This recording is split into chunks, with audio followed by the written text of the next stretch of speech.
I've lived in Atlanta my entire life, and this may shock you, and I hope it does shock you, being that where you guys live, there's never been a day in my entire life that I felt like a minority.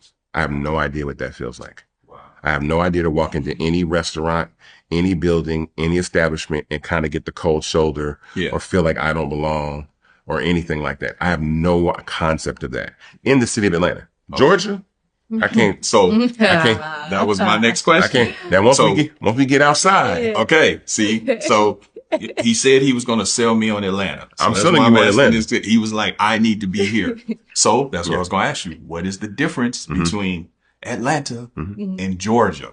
The difference between Atlanta and Georgia is Atlanta has a black mayor. Right. Atlanta has a majority black population. 68% of the police force in Atlanta are black. There's multiple millionaires. The largest concentration of black millionaires in the United States of America live in Atlanta. And they're not stereotypical professions. Right. They're not rappers. They're not athletes. These are people that are in real estate and finance and law and dentistry and politics and all these other things. And that's the difference. And so when you live in an environment like that, that changes your perspective of even what you can be.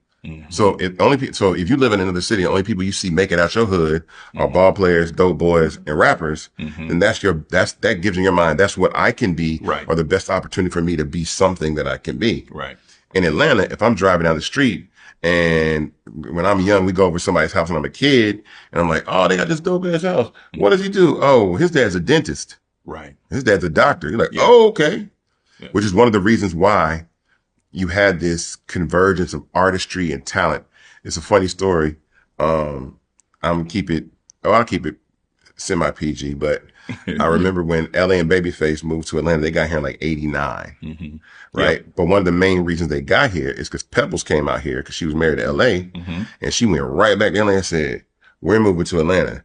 It's niggas with mansions out there. Like, we out. Like, it's a whole, and it was one of the reasons why we left Memphis.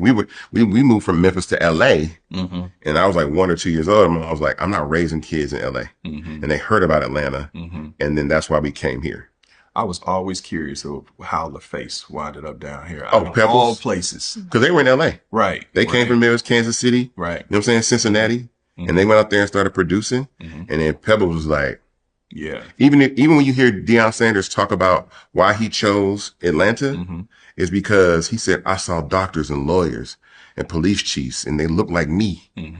And that's a different perspective of what you have. Yeah. And when people typically come and visit Atlanta, and every time somebody comes to Atlanta that visits, they say, when I got to the airport, everybody worked there was black.